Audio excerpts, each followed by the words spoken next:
Hi, welcome to the second video of Be an Amazing Writing Teacher. And on these videos, I hope to share tips and strategies and fun things that I do in my classroom for writing to get kids excited to write, but also give them tools to become really great writers. So if you didn't watch the first video, it was on writing great beginnings for narratives. So story beginnings, and we know how important the beginnings are. This lesson's focused on endings, but I do suggest that you do the beginnings video first so that you can get an idea. It has a great tie-in to this lesson when you decide to teach endings for stories.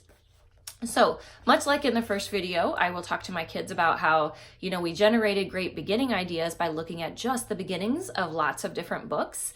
And we wrote them on this chart. And so I'll have the chart still visible and over here to the side, and I'll have a blank chart here that just says endings on it. And we're going to do the same thing that we did when we were doing our beginnings lesson. We're going to open up some books and we're going to talk about what those authors did to end their stories. And we know how important the ending is. If you're reading an awesome story and all the way through it's wonderful, but at the very end it kind of flops or it's kind of dull, then, that's not good. We want to leave a great impression and have the readers happy and satisfied with the ending of a story that we write. So, as I told you in the first video, Verdi is a great one to keep because you can use it for a great example for a beginning and a different example for the ending. So I kick it off with this one, and it ends with, leaping and looping with his little striped friends, Verdi laughed. And so just as we talked about with beginnings, there was the story that had an example of this, and hopefully the kids will remember, when you have a sentence that has several words that start with that same sound, what is that called? And hopefully they'll remember from your first lesson that it is alliteration. And so I'll write up there on the chart, you could use alliteration. You could end in that fun way. Okay, so another example, I have Tacky Locks and the Three Bears, and it ends with, Tacky Locks was an odd bird, but a nice bird to have around. And so I asked the kids, so what did this author use to end this story? And of course, they're going to say, well, they told us about the character. And so yes, we could end by saying something about the character. So I'll write on my endings chart, character. And then I can go on to, here's the chocolate touch. And I'll read the ending, and it says, in the corner lot, there was nothing to be seen but a heap of rusty tin cans and broken bottles surrounding a signboard with new lettering that said, sold. Now, what did the author just describe and end that story with?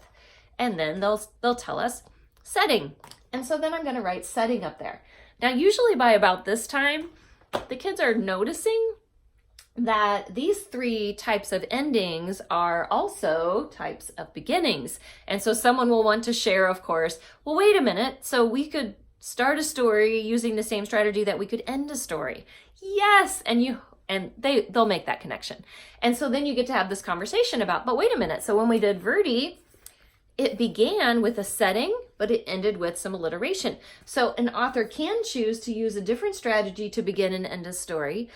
But something else that's kind of fun is authors like Laura Numeroff, like if you give a pig a pancake, if you give a mouse a cookie, if you give a cat a cupcake, each of those actually start and end with the same thing. So whatever it is that they use in the beginning of the book, it's also very similar, if not the exact same ending.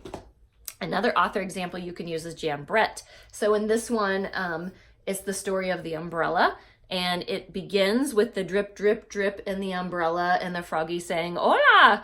And it ends that way too. But also like the mitten Jan Brett wrote, the famous red mitten that is found in the snow by the animals.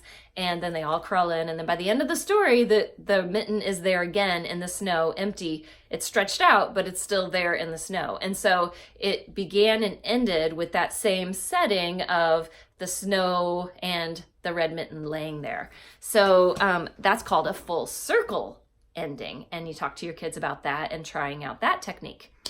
Now, one thing I do differently with endings than I do with beginnings is in the beginnings lesson, I have the kids actually go back to their seat and find a book that they're reading, and they can't wait to share what kind of beginning that author used. Well, I don't want to do that with endings because I don't want to spoil the story for them. So I don't encourage them to read the ending of the story they're currently reading because I'm afraid then they won't want to finish the book.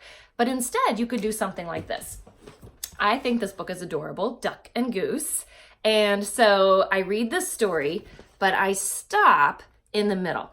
Well, close to the end. So this is an adorable story about a duck and a goose that find this ball that they think is an egg.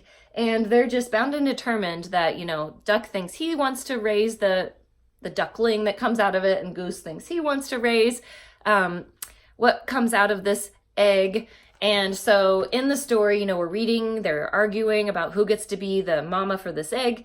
And then at this page, together they waited until... Did you feel that, duck? Duck nodded. Yes. Did you feel that, goose?